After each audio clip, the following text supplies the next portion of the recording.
The council chamber stretched wide and tall, filled with representatives from 40 different species across the galaxy. And in the center of that vast room stood Commander Zexter of the Volcari Empire, his forearms crossed in a gesture of absolute confidence as he addressed the assembled leaders with words that would change everything. For 200 years, we have maintained this quarantine around human space. Zexter began, his voice carrying across the chamber with practiced authority. And for 200 years, we have lived in fear of a species we barely remember fighting. Murmurs rippled through the crowd, some agreeing, others showing concern at such bold statements about the ancient protocol's council director Narration. Her aged form sitting on the highest platform raised one weathered hand for silence. And the chamber grew quiet once more as she spoke with the weight of centuries behind her words. "You were not alive during the Contact War, young commander," she said softly but firmly, "and you do not see what humanity was capable of when provoked." Zexter's confidence did not waver as he gestured toward the star maps floating in the center of the chamber, showing the boundaries of human space, marked in pulsing red warnings that had remained unchanged for 2 centuries. "Exactly my point, Director," he replied with a slight bow of respect that did not quite hide his ambition. "None of us were alive then, and we base our entire galactic policy on stories and fears from an era long past." Several younger council members nodded in agreement, their species having joined the galactic community long after humanity had been isolated behind their boundaries. "The humans defeated us once through surprise and tactics we did not anticipate," Zexter continued, warming to his argument as he paced before the council. "But 200 years have passed, and our technology has advanced far beyond what we possessed during the Contact War. While the humans have been trapped in their small corner of space, with no one to trade with and no way to advance. You assume much about what happens behind that barrier," Narration warned. But her voice carried less certainty than before, and Zexter sensed the shift in the room's mood. "I propose a simple reconnaissance mission," Zexter said, his tone becoming almost casual as he outlined his plan. "A small fleet, 12 ships, crossing the boundary just long enough to scan their defenses and assess their current capabilities." The chamber erupted in debate, species arguing for and against the proposal, while Narration sat silent, her ancient eyes watching the young commander with something like sorrow. Hours of discussion followed, but the outcome was perhaps inevitable, as younger voices outnumbered older wisdom, and the council voted to approve Zexter's mission with strict limitations on engagement and a requirement to withdraw immediately if challenged. 3 weeks later, Zexter stood on the bridge of his flagship, watching the boundary markers of Terran space grow larger on his viewing screens as his fleet of 12 warships approached the forbidden zone that had remained uncrossed for 200 years. "Sir, we are receiving automated warnings from the boundary beacons," his communications officer reported, her voice uncertain. "They are broadcasting in 17 languages, including our own, stating that crossing this line is an act of war. Automated messages left over from centuries ago," Zexter dismissed with a wave of his hand. "Continue on course." At the edge of human space, deep inside a monitoring station that orbited a dead moon, Admiral Karen Foster watched her sensor displays with the calm of someone who had been expecting this moment for a very long time. "Ma'am, we have 12 vessels approaching the boundary," Lieutenant Paul Martinez reported from his station, his fingers dancing across the controls as he gathered data on the approaching ships. "They match Volcari configurations based on our historical records." "Have they acknowledged our warnings?"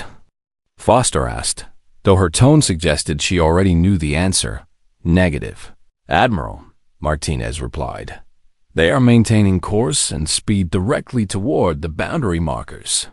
Foster stood from her command chair and walked to the main view screen, watching the distant points of light that represented the Volcari fleet as they approached the line that separated human space from the rest of the galaxy.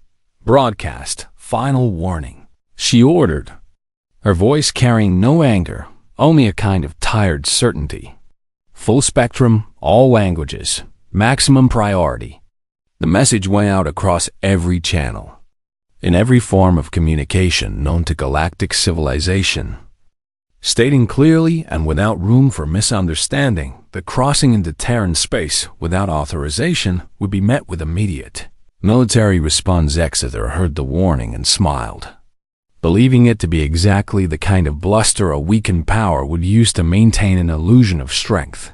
"All ships, cross the boundary," he commanded, and his fleet moved forward as one, passing the red markers that had kept humanity isolated for 2 centuries. Alarms began sounding throughout the human monitoring station as automated defense systems came online. Weapons platforms that had waited dormant for generations suddenly powering up with the efficiency of technology designed to last forever. "Boundary breach confirmed," Martinez announced, though there was no surprise in his voice, only the professional calm of someone following well-practiced protocols. "Automated defenses are active, and targeting solutions are locked." Foster watched the Valkyrie ships move deeper into human space, seemingly unaware of the dozens of weapons platforms that were now tracking their every movement from hidden positions throughout the sector. "Captain Hayes, are you in position?" Foster asked, speaking into her communication system, to contact the rapid response fleet that had been scrambled the moment the Valkyrie fleet began its approach. "Affirmative, Admiral," came the reply from Captain Gregory Hayes, commander of the destroyer that was currently invisible to Valkyrie sensors, thanks to stealth technology that was 2 centuries more advanced than anything the galactic community possessed. "We are ready to intercept on your command. Hold position and monitor," Foster ordered, then turned to Martinez with a look of grim determination. "Log everything, Lieutenant, every scan, every communication, every action we take from this moment forward." "Yes, ma'am," Martinez replied. Understanding the importance of documentation for what was about to unfold, Foster returned her gaze to the viewscreen, watching the Valkyrie fleet move deeper into human territory with the confidence of predators who did not realize they had just become prey. "They were warned," she said quietly, more to herself than to anyone else on the bridge, her words carrying the weight of inevitability and perhaps a touch of regret for what was about to happen. The Valkyrie ships continued forward, their scanners searching for signs of human weakness, finding only empty space and silence, not realizing that they were already surrounded by forces they could not detect and would not be able to fight when the moment of truth. Aravedzixter stood on his bridge feeling victorious, believing that the lack of immediate response proved his theory correct, not understanding that he had just made a mistake that would echo across the galaxy and remind every species why humanity had been left alone for 200 years.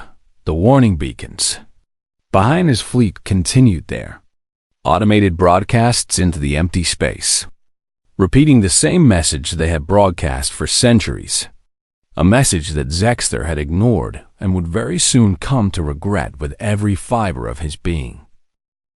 Zexter's fleet had been inside human space for nearly 6 hours, when his sensor officer finally detected something that made the commander lean forward in his command chair with sudden interest. "Sir, we have a contact," the officer announced, her voice carrying a mix of excitement and uncertainty. "Single vessel, approximately 3,000 kilometers off our port side." "Size and classification?" Zexter demanded, his forearms moving in patterns that showed his anticipation of finally encountering the enemy he had come to assess. "Small, sir," came the reply after a moment of analysis. "No larger than a patrol craft based on the energy signature we are detecting." Zexter smiled, a gesture that showed far too many teeth, because a single patrol ship was exactly what he had hoped to find as proof of human weakness and decline. Finally. They show themselves, he said with satisfaction. Move to intercept and prepare scanning equipment. I want full analysis of their technology and capabilities. Sub-Commander Yulthar, who had served under Zexter for many years, but had never quite shared his commander's certainty about this mission, stepped closer to the command chair with obvious concern in his movements. Sir, perhaps we should attempt communication first, Yulthar suggested carefully. Knowing how his commander responded to anything that sounded like caution or hesitation. We are deep in their territory now, and any aggressive action might what? Zexter interrupted, his tone sharp with irritation. Frighten them into showing us exactly what they can do? That is precisely what we need, Sub-Commander. The Velkari fleet changed course, moving toward the contact that their sensors had identified as a small human vessel. Not knowing that what they detected was only what Captain Gregory Hayes wanted them to detect from his destroyer that was running in partial stealth, Mode Hayes stood on his bridge watching the alien ships approach. His expression calm, despite the fact that he was commanding a single vessel against 12 enemy warships. They are taking the bait, his tactical officer reported with grim amusement. Altering course to intercept us directly. Maintain current stealth profile, Hayes ordered. Let them think they have the advantage, and open a communication channel on all standard frequencies. The channel opened and Hayes spoke clearly and without hostility. His words translated automatically into Velkari, language by systems designed for exactly this kind of first contact scenario, Velkari vessels. This is Captain Gregory Hayes of the Terran Defense Force, he said in a tone that was professional but not threatening. You have entered restricted space in violation of treaty and law, and I am authorized to request your immediate withdrawal. On the Velkari flagship, Zexter listened to the human's words and interpreted the polite request as exactly the kind of weakness he had predicted the humans would show. A request? He said to his bridge crew with obvious contempt. Not a demand, not a threat, but a request that we please leave their territory? Sir, he did specify he was authorized, Yulthar began, but Zexter cut him off with an angry gesture. Authorized and asked nicely. Zexter shouted, his confidence now absolute. All ships, target the human vessel and prepare to disable their engines. We will take them as prisoners and learn everything they know. Commander, I must protest, Yulthar said more forcefully, stepping directly in front of Zexter as chair. We were authorized for reconnaissance only, not combat actions. We are in combat the moment we cross their boundary, Zexter replied coldly. Now follow your orders or remove yourself from my bridge. Yulthar stepped back, his defeat clear in his posture, and the Velkari fleet opened fire on what they believed was a helpless patrol ship. Hayes watched the incoming weapons fire with the calm of someone who had trained for this exact scenario countless times. And he gave his orders without raising his voice. Defensive screens to full. Return fire with disabling shots only. Target their engines and weapon systems, but avoid casualties if possible. What happened next would be reported across the galaxy within hours and would become a cautionary tale that parents told their children for generations to come. Velkari weapons fire struck Hayes' destroyer and simply vanished against defensive screens that were so far beyond Galactic standard technology that they might as well have been throwing rocks at a mountain. Hayes' return fire was precise and devastating. Each shot calculated to disable rather than destroy. And 3 Velkari ships found themselves drifting in space with their engines dead and their weapons offline before Zexter could even process what had happened. Impossible, the commander shouted, staring at his displays that showed 3 of his ships disabled in a matter of seconds. No single ship could possess such power. Sir, our weapons had no effect on their defensive screens, his tactical officer reported with barely controlled panic, and their return fire bypassed our shields completely as if they did not exist. Hayes opened the communication channel again, his voice still calm but now carrying an edge of warning that even Zecthor could not misinterpret. "Valkyrie Commander, you have now committed an act of war against the Terran Confederacy," Hayes stated clearly. "I am giving you one opportunity to withdraw your remaining ships back across the boundary." For the first time since crossing into human space, Zecthor felt something cold settle in his chest. A feeling that might have been the beginning of fear if he had been willing to acknowledge such an emotion. But instead of retreating, instead of accepting the mercy that was being offered, Zecthor made a decision that would seal his fate and teach the galaxy a lesson it would not forget. "All ships, retreat deeper into human territory," he ordered, his pride refusing to accept defeat. "There must be colonies or stations ahead. We will find their weaknesses and use them against these arrogant humans." "Sir, that is madness," Yilthar protested loudly, no longer caring about the consequences of openly contradicting his commander. "We should withdraw while we still can." "We will withdraw when I say we withdraw." Zecthor roared, and his fleet turned away from the human destroyer, moving deeper into Terran space in what would prove to be the worst decision of his life. Hayes watched the Valkyrie ships flee in the wrong direction and spoke quietly to his communication officer with instructions that would change the entire nature of the encounter. "Contact Admiral Foster," he said with resignation in his voice. "Inform her that the situation has escalated and request authorization for full response protocol." At the monitoring station, Foster received the report and made her decision without hesitation, because the protocols for this scenario had been established 200 years ago and were very clear about what happened to those who refused to leave. "When given the chance, authorization granted," she replied. "All fleet elements are to converge on Valkyrie position, and Captain Hayes is cleared to use whatever force necessary to contain the situation."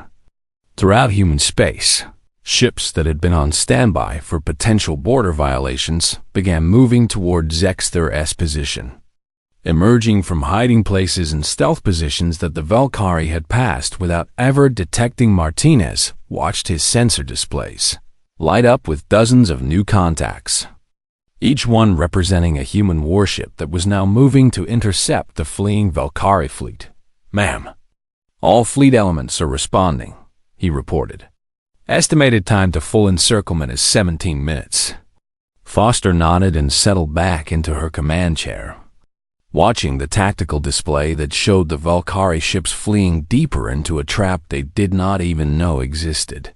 "They were warned," she repeated quietly, "and they were given mercy, but some people only learn through consequences."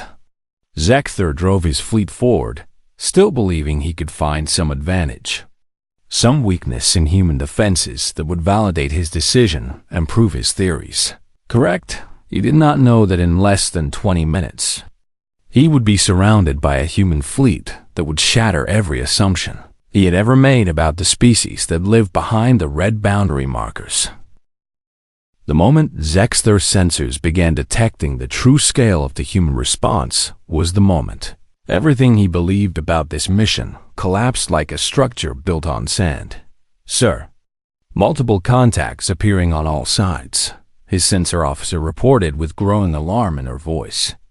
"I count 20, no 30, no, the number keeps increasing." "How many?" Zecthor demanded, refusing to believe what his displays were showing him, because the sheer number of ships materializing around his fleet was impossible for a species that was supposed to be weakened and isolated. 68 confirmed contacts and still rising, came the reply.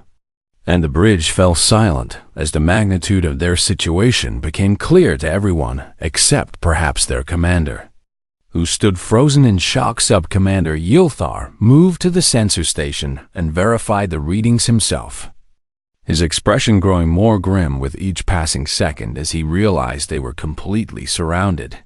"They were waiting for us," he said quietly. looking at Zexter with something between anger and pity. Every step we took deeper into their space was leading us exactly where they wanted us to go.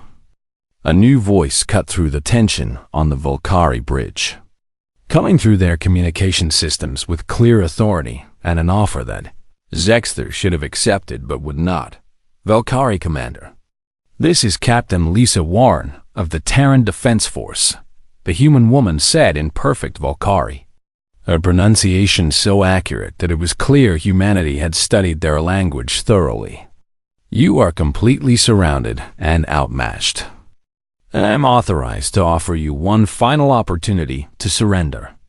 Zexter stared at his view screen, which now showed the massive human fleet that had somehow appeared around his ships without warning. Each vessel larger and more heavily armed than anything in the galactic arsenal. This is a trick, he said, though his voice lacked the conviction it had carried before. Some kind of holographic projection designed to frighten us into submission.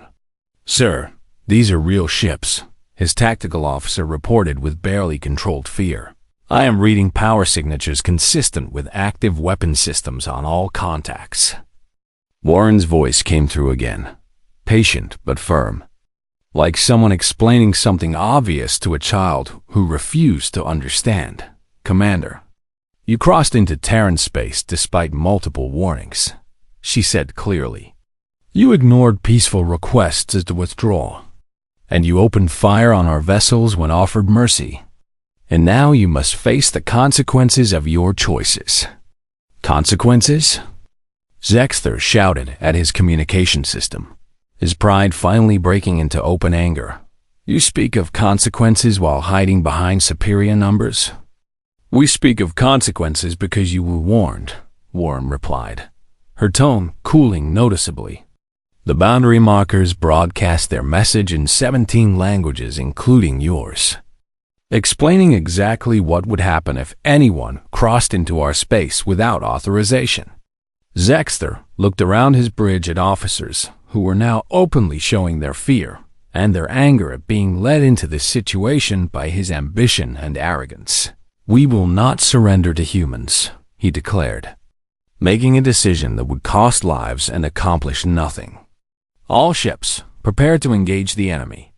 The response from his fleet was not what he expected, because several of his ship commanders immediately protested over the command channel, their voices overlapping in a chorus of objection to what they saw as a suicide order. Commander, we cannot possibly win this engagement, one captain said urgently. We must accept their surrender terms. We were sent on a reconnaissance mission, not a suicide run, another added, her voice tight with barely controlled panic. Our orders from the council did not authorize us to throw away our lives. But Zexter was beyond reason now, his pride wounded and his certainty shattered. And he gave the order that would force his own officers to choose between loyalty and survival. All ships, target the nearest human vessels and fire at will, he commanded, and for a moment that seemed to stretch forever. Nothing happened, then 3 of his ships opened fire on the human fleet, their weapons flashing across the darkness of space in what would be the last aggressive action the Valkyrie would take in this encounter. The human response was immediate and devastating. Not the wholesale slaughter that lesser species might have inflicted, but precise and overwhelming force that destroyed the 3 attacking ships in seconds, while leaving the others completely untouched. Commander, this is madness, Yilthar shouted, moving toward Zexter with clear intent to remove him from command. You are killing us all for your pride. What happened next would be recorded in both Valkyrie and human histories as one of the few times a mutiny was not only justified, but necessary to prevent total disaster. Yilthar reached for the command override controls, while other bridge officers moved to restrain Zexter, and the commander fought against them with all 4 arms, his rage making him dangerous even in defeat. Traitors! Zexter screamed as his own crew pulled him away from his chair. You are all traitors to the Valkyrie Empire.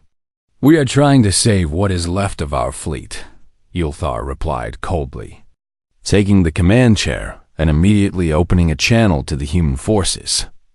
"Captain Warren, this is Sub-Commander Yulthar.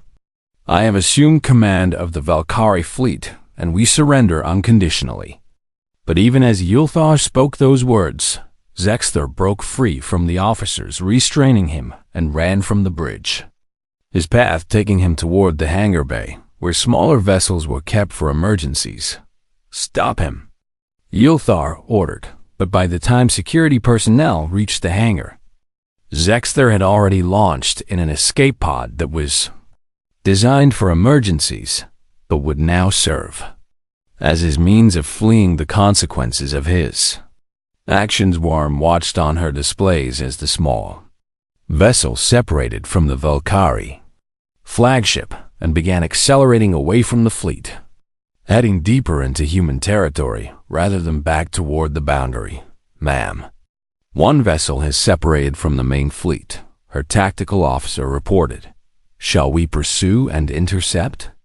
Warren considered her options carefully, weighing the importance of capturing the commander who had caused this situation against the need to secure the surrender of the remaining Valkyrie ships and prevent any further loss of life. "Let him run," she decided finally. "Dispatch a scout ship to track him, but do not engage. We will deal with him after we have secured the main fleet." Admiral Foster received the report of the Valkyrie surrender and felt no triumph, only a tired satisfaction that the situation had been resolved with minimal casualties on both sides. "Treat the surrendered vessels with dignity," she ordered, her instructions going out to all ships in the engagement area. "Take them into custody, provide medical care for any wounded, and prepare to return them to galactic space with a clear message about what happens when our warnings are ignored." The Valkyrie crews were transported to human vessels and found themselves treated not as hated enemies, but as defeated opponents who had made a mistake and were being given a chance to learn from. Ideal Thur stood on the deck of Warren's ship and watched through the viewports as human medical teams worked on wounded Valkyrie with the same care they would show their own people. "Why?" he asked Warren, who stood beside him observing the same scene. "Why show mercy to those who invaded your space?" "Because we know the difference between those who make mistakes and those who refuse to learn from them," Warren replied, gesturing toward the displays that showed Zexter's escape pod still fleeing deeper into human territory. "Your people were misled by poor leadership, but you had the courage to stop following when you realized the truth." "And what of our commander?" Yulthar asked, though he was not certain he wanted to know the answer. "He will learn his lesson," Warren said with certainty. "One way or another, they all do." Far ahead of the captured fleet, Zexter pushed his small vessel to maximum speed, heading toward a destination that his sensors had identified as a human colony world. And in his mind, he was already planning how he would take hostages and force the humans to let him escape. The colony world of New Portland was exactly the kind of peaceful settlement that humanity had built throughout their isolated territory.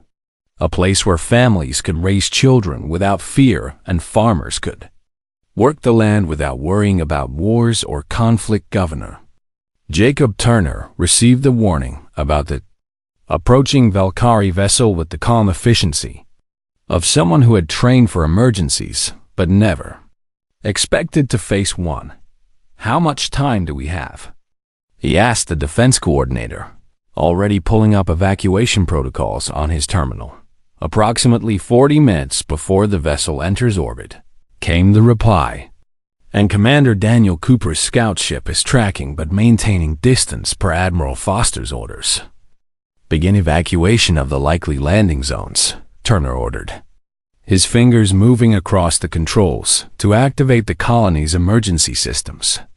"Prioritize families with children and anyone who cannot move quickly on their own." Throughout the small farming communities that dotted New Portland's surface, People received the evacuation alerts and began moving toward designated safe zones with the organized calm that came from regular emergency drills. Most families made it to safety in time. But the Brooks family encountered a problem that would place them directly in the path of a desperate and dangerous alien commander.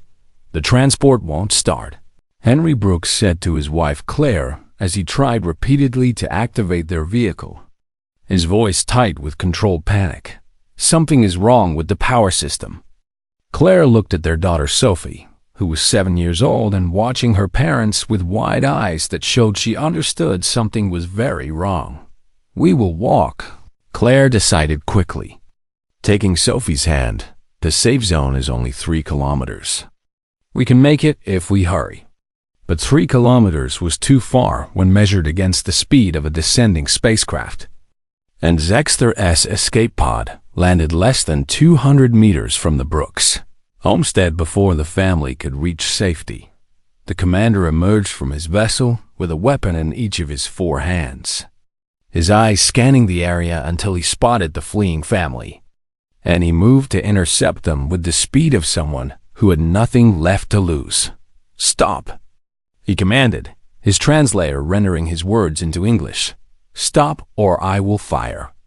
Henry pushed Sophie behind him and raised his hands in a gesture of peace, his mind racing through options that all seemed to end badly. "Please," he said carefully. "We are just farmers. We are not soldiers. We have nothing you want." "You have exactly what I want," Zexter replied, his weapons never wavering from the family. "You are humans, and humans will trade anything to protect their own, even the freedom of one worthless Valkyrie commander." Sophie peeked around her father's legs and looked at the alien with curiosity rather than fear, because at 7 years old, she had not yet learned to hate or to judge based on appearance. "Are you lost?" she asked in the innocent way children have of cutting through complex situations to simple truths. "Do you need help finding your home?" Zexter stared at the small human child who showed no fear of him, and for a moment something shifted in his chest. But he pushed the feeling away and forced the family toward their homestead at gunpoint. Commander Daniel Cooper watched the situation unfold from his position 2 kilometers away. His scout ship landed, but hidden behind a rise in the terrain.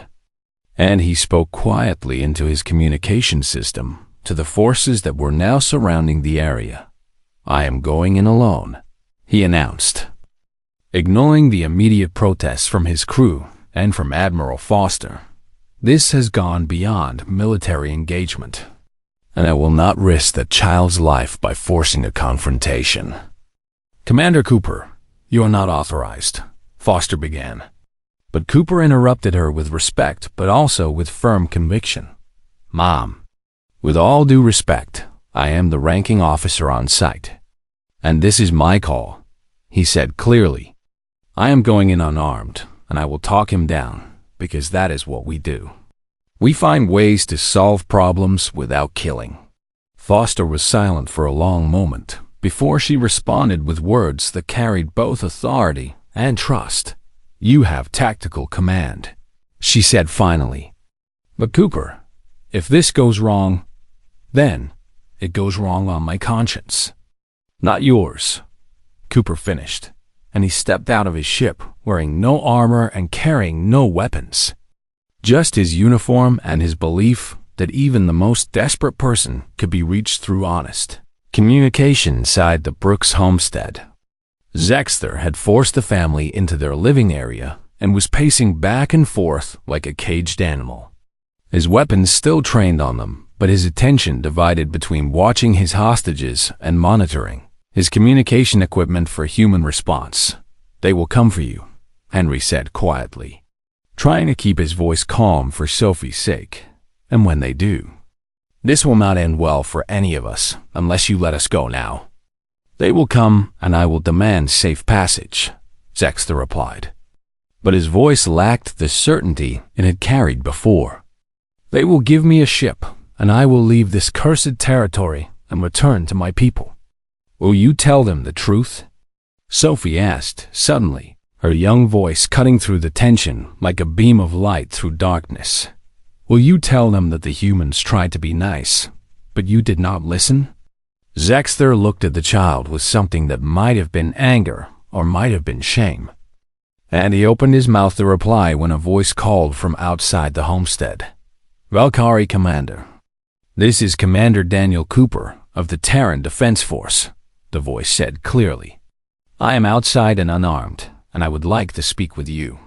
"It is a trick," Zexter said, moving to a window to peer outside. And he saw a single human standing in the open ground before the homestead with his hands raised and empty. "No commander would approach alone." "I am alone because I do not want anyone else to die today," Cooper called back. "You have made mistakes, Commander, but they do not have to end in tragedy." Zexter felt something crack inside him at those words, because they were so different from what he expected, so different from what he would have said if their positions were reversed. "Come inside," he finally shouted. "Slowly, and keep your hands where I can see them." Cooper entered the homestead and immediately looked to the Brooks family, his eyes meeting Henry's with a silent message of reassurance before turning his full attention to Zexter. "You wanted to prove humans were weak," Cooper said without preamble, his tone conversational rather than accusatory, "and instead you proved we are strong." "But strength was never the real question, was it?" "I do not understand," Zexter replied, confused by the humans' approach to this situation. "You and your people believed we were monsters," Cooper continued, moving slowly to a chair and sitting down as if they were having a normal conversation. "You believed the galaxy was right to lock us away, and you came to find evidence of our monstrosity. You are dangerous," Zexter said, but his voice was uncertain now. "Your weapons, your ships, your technology are dangerous, yes," Cooper agreed. "But dangerous is not the same as monstrous, and you are beginning to understand the difference." Sophie, who had been watching this exchange with fascination, suddenly pulled away from her mother and walked toward Zexter, her small hand reaching out to touch one of his forearms in a gesture of comfort. "You are scared," she said simply. "It is okay to be scared. My daddy says being scared means you are being smart about danger." Zexter looked down at the tiny human child who was touching him without fear, offering comfort to someone who had threatened her life. And something inside him finally broke completely. He lowered his weapons and sank to the floor, his forearms hanging uselessly at his sides as the full weight of everything he had done crashed down upon him. "What have I done?" he asked, and the question was directed at no one and everyone. What have I done? The silence in the Brooks homestead stretched for what felt like an eternity before Cooper finally spoke, with the gentle firmness of someone who understood broken things and how to help them begin healing. "What you have done is make mistakes," Cooper said quietly, standing from his chair and moving closer to Zexter, but stopping at a respectful distance. "Serious mistakes with serious consequences, but mistakes nonetheless. And the question now is what you will do next." Zexter looked up at the human commander with eyes that showed the full depth of his defeat and perhaps the beginning of understanding. "I endangered my crew. I violated your territory. I took innocent hostages." He listed his crimes with bitter clarity. "What can I possibly do that would matter after all of that?" "You can surrender," Cooper replied simply. "You can accept responsibility for your actions, face the consequences with dignity, and learn from this experience so that others might learn from your example." Sophie, still standing close to the defeated alien commander, reached out and touched his arm again with the fearless compassion that only children seem to possess. "It is okay to make mistakes if you learn from them," she said in her small voice. "My teacher says that is how we grow up to be better." Zexter looked at this tiny human who had every reason to hate him and fear him, and yet she offered only kindness and wisdom beyond her years. "I surrender," he said finally. directing his words to Cooper, but his eyes still on Sophie. "I will accept whatever judgment your people decide is appropriate." Cooper nodded and activated his communication device to signal that the situation was resolved. And within minutes, the area was filled with human security. Personnel who took Zexter into custody with professional efficiency, but without cruelty or unnecessary force. The Brooks family was checked by medical personnel and found to be physically unharmed, though the emotional impact of their ordeal would take time to process and overcome. 3 days later, in a secure facility on New Portland, Zexter sat in a comfortable room that was clearly a cell but was designed with more thought for rehabilitation than punishment. Captain Lisa Warren entered the room and sat across from him at the simple table, her expression serious but not hostile.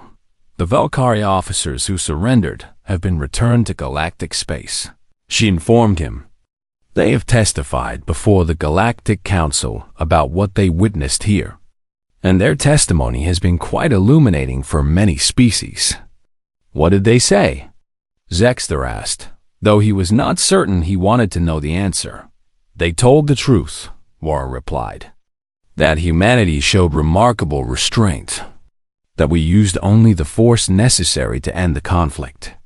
That we treated prisoners with dignity and provided medical care without hesitation. And that every casualty in this encounter was the direct result of choices made by those who refused to accept our warnings or our offers of mercy." Zexter absorbed this information and felt the weight of his decisions pressing down on him even more heavily. "And what is to be my fate?" he asked. "You will be returned to your people," Warren said, watching his reaction carefully. "To face justice under Valkyrie law for the choices you made. But you will carry with you a message from us to the Galactic Council." "What message?" Zexter asked with genuine curiosity. "That humanity has no desire to expand beyond our borders. That we ask only to be left in peace, but that we will defend our territory absolutely and without hesitation," Warren explained. "And that anyone who crosses into Terran space after being warned will face the same judgment you faced. Swift and certain, but tempered with mercy for those who can learn." Far above New Portland, in the monitoring station that watched the boundary of human space, Admiral Foster stood before a communication screen showing the assembled Galactic Council in emergency session. "You created a quarantine around humanity 200 years ago because you feared our strength," Foster said, her voice carrying across the light years to the species who had once fought and then imprisoned her people. "But you forgot why that war started in the first place." Council Director Mirison, who was one of the few members old enough to remember the Contact War firsthand, nodded slowly in agreement. "We attacked first," she admitted to the assembled council. "We saw humanity's technological advancement and felt threatened. We struck at them believing we could conquer them before they became too powerful. And we learned a very hard lesson about underestimating others. The quarantine was not to protect the galaxy from us," Foster continued. "It was to protect the galaxy from making the same mistake twice. And now you have tested that boundary and learned once again that we keep our word. We mean what we say, and we will defend ourselves absolutely." The council chamber erupted in debate as younger members, who had never known the truth about the Contact War, struggled to accept this revision of history. They had been taught, but Ylthar stood before them and spoke with the authority of someone who had witnessed the truth firsthand. "I led my people into human space believing we would find a weakened enemy ready to be conquered," he said clearly. "Instead, I found a people who were strong enough to destroy us completely but chose mercy, who defeated us utterly but treated us with dignity, and who want nothing more than to be left alone. The quarantine must remain," he concluded firmly, "not as a prison for humanity, but as protection for ourselves from our own arrogance and ambition." The council voted with near unanimity to maintain the boundary around Terran space. But now, with a new understanding of what that boundary meant and why it must never be, crossed without invitation, Zexer returned to Volcari space 3 weeks later. Not as a hero who had proven humanity's weakness, but as a living lesson about the cost of ignoring warnings and the mercy humans could show even to those who threatened them. He was stripped of his rank and assigned to teach young officers about the realities of human capability and the importance of respecting boundaries and warnings in his first class. Standing before a group of eager young Volcari who looked at him with the same arrogance he had once possessed, Zexter told them about his experience with absolute honesty. "I crossed into human space believing I would prove them weak," he said, "and I discovered they were stronger than I could have imagined. But more importantly, I discovered they were better than I had believed. They could have killed every one of us," he continued, "but they chose to disable our ships rather than destroy them. They offered surrender rather than annihilation. And when I took innocent hostages in my desperation, they sent an unarmed officer to talk rather than soldiers to kill." One young officer raised her hand and asked the question that Zexter had been waiting for. "If they are so powerful and so merciful, why do we not try to ally with them instead of maintaining the quarantine?" "Because they do not want our alliance," Zexter replied. "They want only to be left in peace. And the wisest thing we can do is respect that wish." Far from the Volcari Empire, on the colony world of New Portland, Commander Daniel Cooper received an unexpected package delivered through official Terran channels. Inside was a drawing made by Sophie Brooks, showing a stick figure representation of him standing next to what could only be Zexter, with the words, "Thank you for helping the scared alien," written in a child's careful handwriting. Cooper smiled and placed the drawing on his wall. A reminder that sometimes the greatest strength was knowing when to show compassion instead of force at the boundary of human space. The warning beacons continued their eternal broadcast, repeating the same message they had sent for 200 years, but now a new beacon had been added. Its message simple and clear for all species to understand. They were warned, and we kept our word, crossed this line and faced judgment. But know that mercy awaits those who can learn. The galaxy had learned its lesson, and the boundary remained uncrossed. Respected not out of fear alone, but out of understanding that some warnings exist to protect everyone, and that the truest strength lies not in the ability to destroy, but in the wisdom to choose peace while maintaining the capability to defend it absolutely.